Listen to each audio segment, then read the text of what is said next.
ꯂꯝꯗꯝꯁꯤꯗꯒꯤ illegal ꯏꯃꯤꯒ꯭ꯔꯦꯟꯁꯤꯡ ꯃꯁꯛ ꯈꯪꯗꯣꯛꯇꯨꯅ ꯃꯔꯝꯗ ꯍꯜꯍꯟꯈꯤꯅꯕ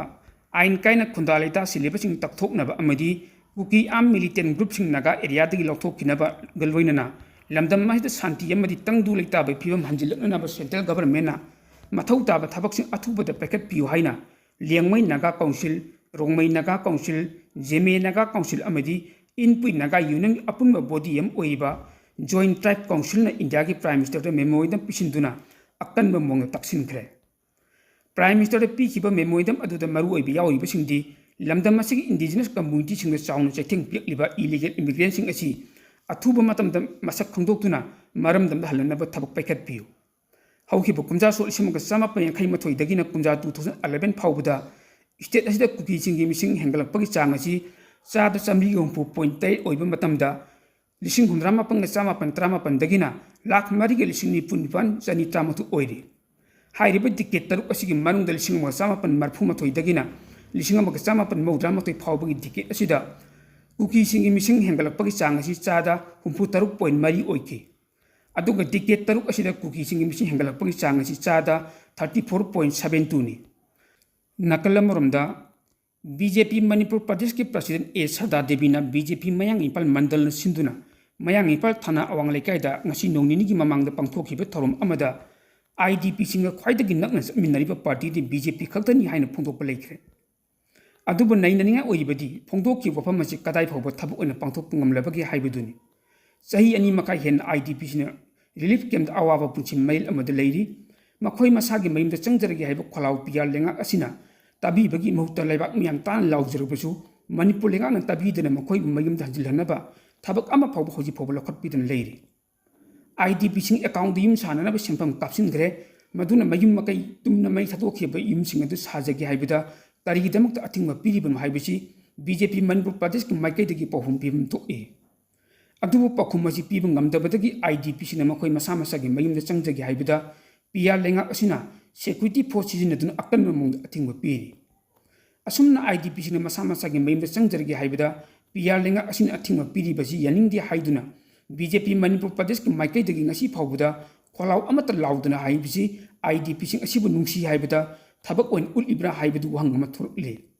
ꯃꯁꯤꯅ ꯇꯥꯛꯄꯗꯤ ꯕꯤ.ꯖꯦ.ꯄꯤ ꯃꯅꯤꯄꯨꯔ ꯄ꯭ꯔꯗꯦꯁꯅ ꯆꯤꯟ ꯈꯛꯇꯗ IDPꯁꯤꯡꯕꯨ ꯅꯨꯡꯁꯤꯕꯅꯤ ꯍꯥꯏꯕꯗꯨ ꯃꯌꯦꯛ ꯁꯦꯡꯅ ꯇꯥꯛꯄꯅꯤ ꯍꯥꯏꯅ ꯂꯧꯕꯗ ꯂꯥꯜꯂꯣꯏꯗ꯭ꯔꯥ ꯈꯜꯂꯤ꯫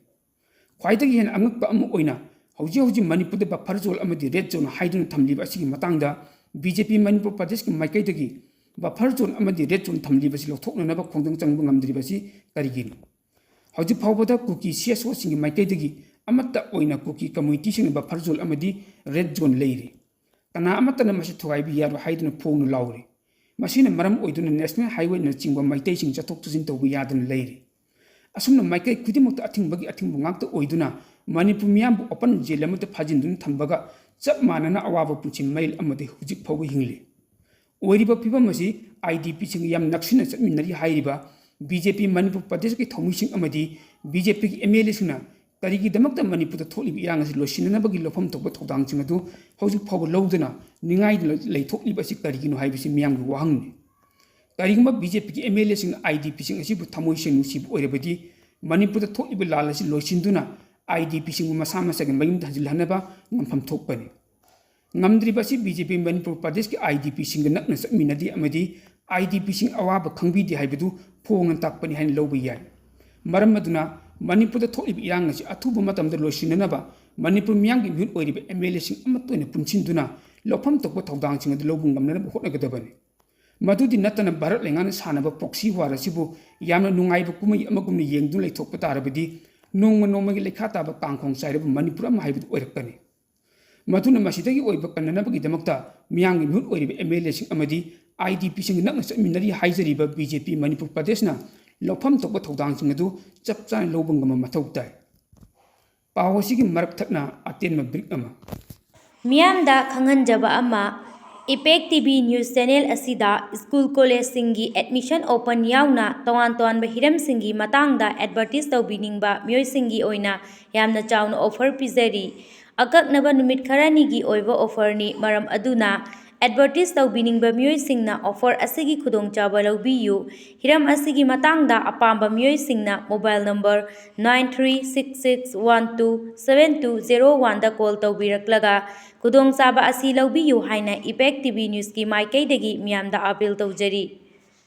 Makha taba pau pijari. Pau sigi sakum oina mapalamgi pau khura update tawjage. India machet tana kaidri phoba Bangladesh ta mapung phaba ingtapa phangloi haina Bangladesh ke hanagi army gi general aman phongdokre. Dhaka da leba National Press Club ta pangthokpa thorom amada Jamiat Islamic Chief Gulam Azam gi masanupa hana leibak asigi Brigadier General oiramba Abdul Hali Aman Azmi na hairi wafamsing gi phongdokhibani. Aman Azmi na New Delhi na leibak asigi oiba manungi isu kaya da khut thingjinduna leibak asigi ingtapa kaya kahilli haina maral sikibag loinana India si maset kaya thokna kaidri phoba leibak aida mapung phaba santi phangloi haiki. Hanagi lanmigi luchingba Abdul Ali Aman Azim gi mapa Gulam Azam asi Jamaat Islamic luchingba oirambada natana kumjali singma sama par hundrama thogi Bangladesh ki ningkha tambagi landa laibak aduda lairiba Hindu amadi pro-liberation Bangladesh singi mathakta miyat mipum kaya tawbada chawna sinaduna war crime da laiba misak aman. Abdul Ali Aman Azmina kumjali singma sama par hundrama nga dagina lisingma sama pan mawdra taruk phawbada laibak asigi Chittagong Hill Trek ki region singda sarang na bathon badanatana India gi chawra ba khut yawi haina akan mamong maral sirakibag loinana India ga ngamkai thangnaba Bangladesh ki khanopok thangba jagada Chittagong division gi chinggi district ahum dasu ingtapa thukai khibadu India gi khutnani haina maral sikki hanagi Brigadier General Azmina social media platform sing sinaduna Bangladesh ta India gi mathakta aranba wahi kaya sinrakibag loinana regional geopolitics ka mari lenaba wahi kaya su phongdoktun lakibani hairi Hanagi PM Sheikh Hasina gi lenga tu kraba matungda India amasung Bangladesh ki mari da khaibung tandai ngi cherik asida ma ki wahi sing asina hena sound unkhatnaba thonabagi masak amasu oi haina pau gi source asini makatare Pakistan gi hanagi Prime Minister amadi hauji jail da leiba Imran Khan gi machi ohum gi manungda am oiriba Alima Khan na Pakistan gi Army Chief Asim Munir bo Islamic Conservative ni haina phongdokhibaga loinana Asim Munir na matam punamakta India ga lansoknaba pami haina se phongdokre Sky News na lawba report amagi matung ina Pakistan ki Prime Minister Imran Khan na India amasung BJP ga maruk mapang oinabu hotnaram gi haina su phongdokki Pakistan ki ahanba Chief of Defence Force CDF Asim Munir gi mayokta Alima Khan yaningdaba gi thawngsing tatna ulakkhibag loinana mahaki manaw nupa Imran Khan bu Adiala jail da hatkri haina tonga sandorokkibada hanagi PM Imran Khan gi machi Alima Khan ga unakhibani Asim Munir na Islam Dining Muthazadaba miyosing da India ga lansokna na namdun insin ki haina Alima Khan phongdorakhibaga loinana megi thada thokiba unkhatnaba adusu Asim Munir gi khut yawki haina su mahaki mathakta yanma kana maral chiki Gaza da Hamas amadi Israel gi marakta sahi ani hena lansok anu lakhiba lan asida ceasefire gi matung dasu adumak leppalitan lansok na kibana maram oiraga hauju phawbagi oina Gaza da Palestine macha lising humdra ga chama tratra hena sikre haire Report asigi matung ina lan asida asu apan nangkhaba Palestine gi masingna punna lakh amaga lising humdra chama pan mugdra mapal hengre haire aduba hauji maksu aduma nakalan gi marta landana bid lepp leitre report asigi matung ina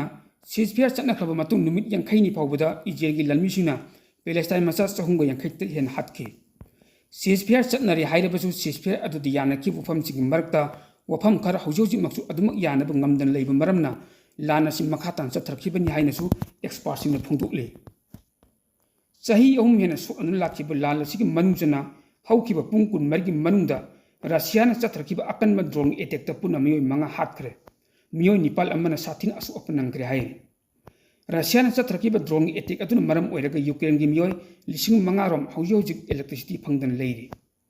Ukraine amadi Russia gi marakta lalasi sahi ahum helabasu hauji phawbagi oina de tarain hek losin ngamgadra mandi haina su langi maramda akhang aijin phudukle Europe leibak sing lan soknaba pamdi haijrabasu lan thoknanaba thorang toklabadi Russia na lan soknabada akiba leite lan gi damak thorang tawduna lei haina Russia gi President Vladimir Putin na Europe leibak sing chaung aki akhang pikre report asigi matung ina mamang de Europe leibak to Russia na landaraga ni haina pawlan sandokpa singdasu Putin na sengdokladuna Russia na Europe leibak sing lan tagadaba leite Europe leibak sing Russia na landar haibagi aiba che pamnaga su piba ngamgani haina phongdokhibasu leikhraban adubu Europe leibak sing Russia ga lan soknaba pamlabadi khutakta aduma Russia na Europe leibak singa lan soknaba thorang tawdun lei ꯀꯔꯤꯒꯨꯝꯕ ꯂꯥꯟ ꯊꯣꯛꯅꯕ ꯍꯧꯔꯕꯗꯤ ꯑꯃꯨꯛ ꯍꯟꯅ ꯂꯥꯟ ꯂꯣꯏꯁꯤꯟꯅꯕꯒꯤ ꯋꯥꯔꯤ ꯁꯥꯟꯅꯕꯒꯤ ꯇꯥꯟꯖꯥꯗ ꯄꯤꯔꯣꯏ ꯍꯥꯏꯅ ꯚ꯭ꯂꯥꯗꯤꯃꯤꯔ ꯄꯨꯇꯤꯟꯅ ꯌꯨꯔꯣꯞ ꯂꯩꯕꯥꯛꯁꯤꯡꯗ ꯌꯥꯝꯅ ꯆꯥꯎꯅ ꯑꯀꯤꯈꯪ ꯄꯤꯈꯤꯕꯅꯤ꯫ ꯄꯨꯇꯤꯟꯅ ꯌꯨꯔꯣꯞ ꯂꯩꯕꯥꯛꯁꯤꯡꯗ ꯑꯃꯨꯛ ꯍꯟꯅ ꯁꯧꯔꯛꯂꯤꯕ ꯑꯁꯤ ꯗꯣꯅꯥꯜꯗ ꯇ꯭ꯔꯝꯞꯅ ꯌꯨꯀ꯭ꯔꯦꯟꯒꯤ ꯂꯥꯟ ꯂꯣꯏꯁꯤꯟꯅꯅꯕ ꯄꯨꯊꯣꯔꯛꯂꯤꯕ ꯋꯥꯐꯝ ꯑꯗꯨꯒꯤ ꯃꯥꯌꯣꯛꯇ ꯌꯨꯔꯣꯞ ꯂꯩꯕꯥꯛꯁꯤꯡꯅ ꯂꯩꯗꯨꯅ ꯌꯨꯀ꯭ꯔꯦꯟꯗ ꯏꯟꯁꯤꯟꯕꯒꯤ ꯊꯧꯑꯣꯡ ꯑꯗꯨꯗꯅꯤ꯫ ꯄꯨꯇꯤꯟꯅ ꯌꯨꯔꯣꯞꯀꯤ ꯂꯩꯕꯥꯛꯁꯤꯡꯒꯤ ꯃꯃꯥꯡꯗ ꯐꯣꯡꯅ ꯌꯨꯀ꯭ꯔꯦꯟꯒꯤ ꯂꯥꯟ ꯂꯣꯏꯁꯤꯟꯅꯕꯒꯤ ꯋꯥꯐꯝ ꯑꯗꯨ ꯗꯣꯟꯕꯥꯁ ꯂꯝ ꯑꯦꯛꯁꯤꯌꯥꯅꯤ ꯍꯥꯏꯅ ꯂꯝ ꯑꯣꯏꯗꯨꯅ ꯀꯩꯗꯧꯅꯨꯡꯗ ꯂꯣꯏꯁꯤꯟꯕ ꯌꯥꯎꯔꯣꯏ ꯍꯥꯏꯈꯤ꯫ ꯅꯥꯀꯜ ꯑꯃꯔꯣꯝꯗ